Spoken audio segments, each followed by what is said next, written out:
नमस्कार मित्रांनो, मी तुमचाच होस्ट महेंद्र देसाई आजच्या ह्या व्लॉगमध्ये तुमचं मी सहर्ष स्वागत करतो। आज आपण वाकडहून निघालेलो आहे। आता आपण इथून तासगावला जाणार आहे। आज ह्या व्लॉगमध्ये मी काय काय करतो ते तुम्हाला व्लॉगमध्ये कळेल।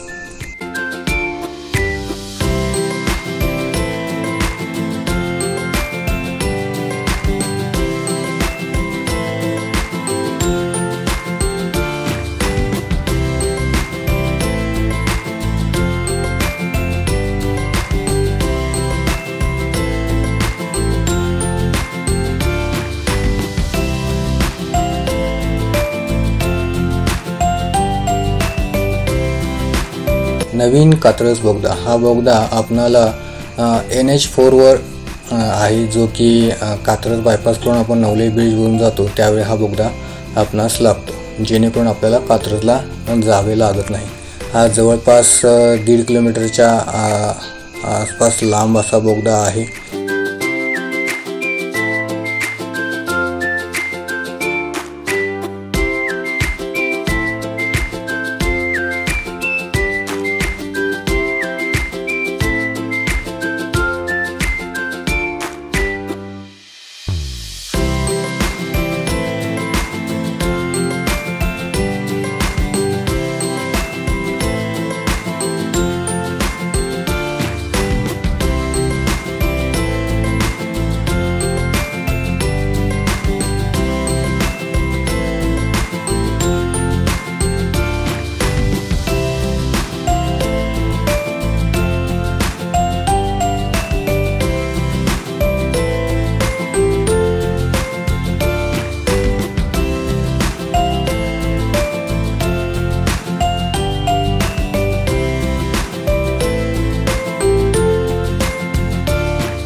हा जो पुढा आहे हा खंबाटकी घाट आहे। आता ह्या घाटात मी तिसऱ्या चौथ्यांदा येत असेल, पण जेव्हापासून मी ट्रॅव्हलिंग जर्नी सुरू केली तेव्हापासून जो दुसरा मला जो घाट लागला तो हाच खंबाटकी घाट आहे। हा जवळपास 6.25 ते 6.5 किलोमीटरच्या आसपास लांब असा घाट आहे। तुम्ही घाटाचे नजारे पुढे बघू शकता, जे की खूप सुंदर आहे।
फायनली भुईंज गाठलंय आता. बघूया, बरोबर एक 100 किलोमीटरच्या आसपास कवर झालं आहे. पूर्ण 105 किलोमीटर झालेलं आहे कंप्लीट.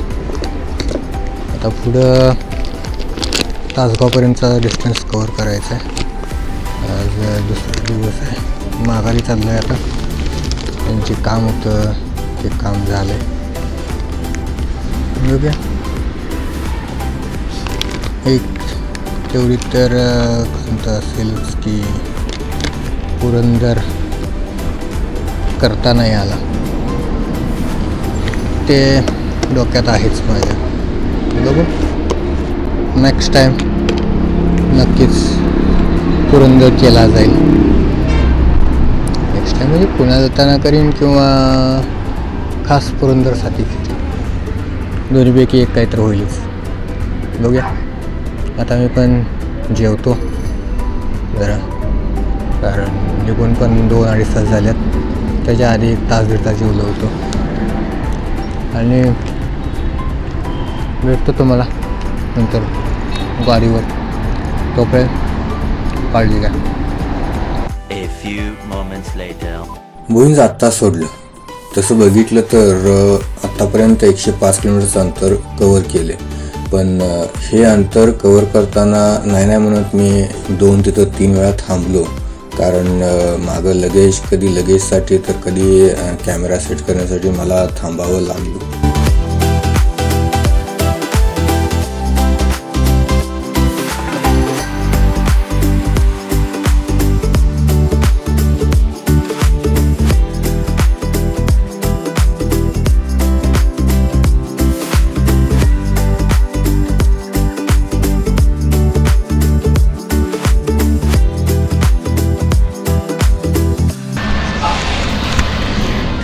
आपण नागठाण्याजवळ आहे.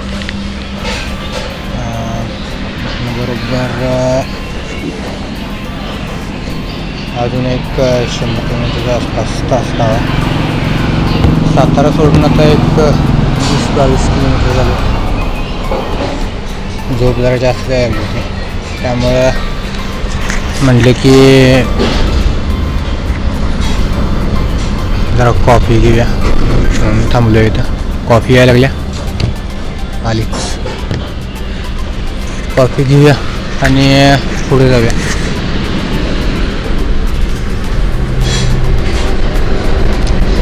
ॲक्च्युली जाताना एवढा काय मला त्रास नाही वाटला, पण येताना असं जाणवतं आहे मला. काय कारण मला तर काही कळालं नाही. उलट जाताना 2-3 स्टॉपमध्येच गेलो आहे. येताना थोडंसं लगेज आहे मागं. उलट लगेजवर टेकायला सवय व्हायला पाहिजे, ते त्रास व्हायला लागला.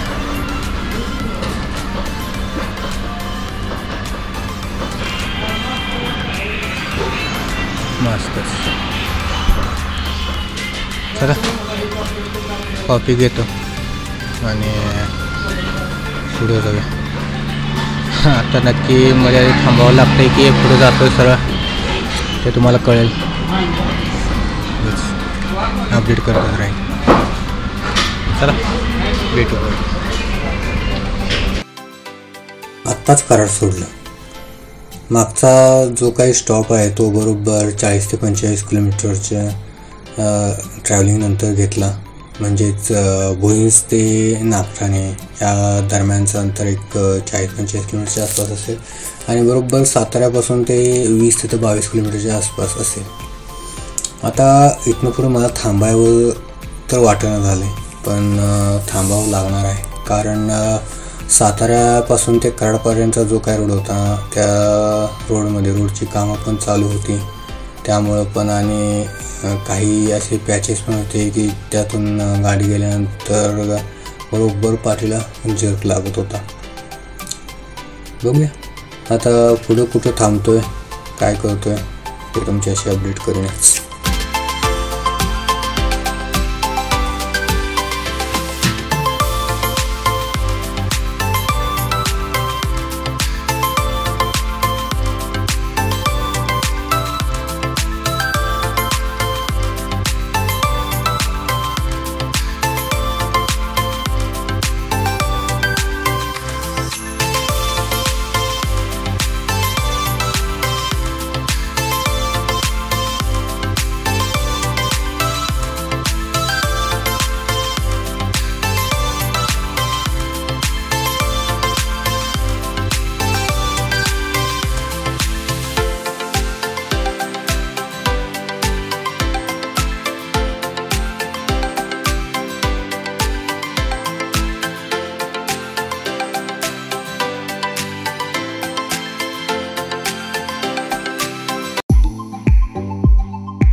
मागच्या व्लॉगमध्ये मी कंपॅरिझन केलं होतं की विट्यातर्फे जाताना आणि कराडतर्फे जाताना काय फरक पडू शकतो याचा.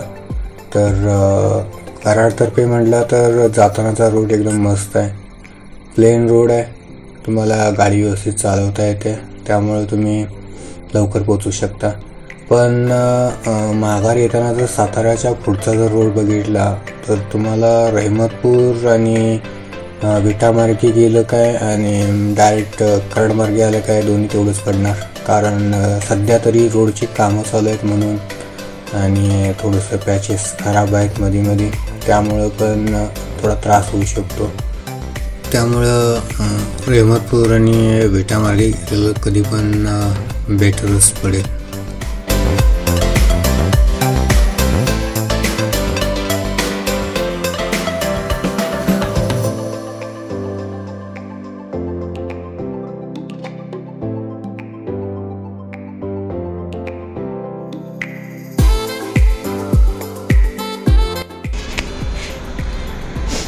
आता बरोबर भवानीनगर जवळ आहे आपण.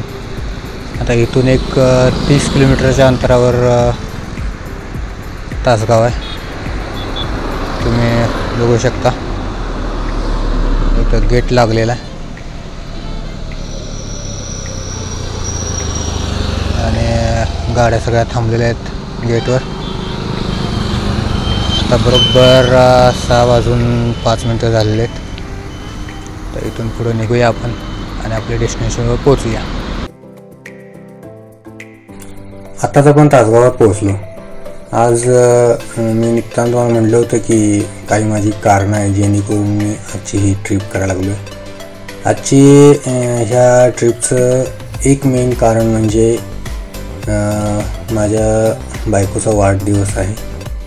ज्या दिवशी मी निघालो होतो त्या दिवशी माझ्या बायकोचा वाढदिवस होता, म्हणून मी तो दिवस जाण्यासाठी प्लॅन केला होता. आणि दुसरं मेन कारण म्हणजे कॅम्पिंग वगैरे मला करायला आवडतं, त्यामुळं मी टेंट घेण्यासाठी म्हणून मी पुण्याला गेलो होतो. आता तो टेंट कसा आहे, काय आहे, कुठला टेंट घेतला आहे मी, ते तुम्हाला पुढच्या ब्लॉगमध्ये कळेल. त्यासाठी तुम्हाला पुढचा ब्लॉगही बघावा लागेल. आजचा जर हा ब्लॉग आवडला असेल तर लाईक, शेअर आणि सबस्क्राईब नक्कीच करा. आणि हां, कमेंट करायला विसरू नका.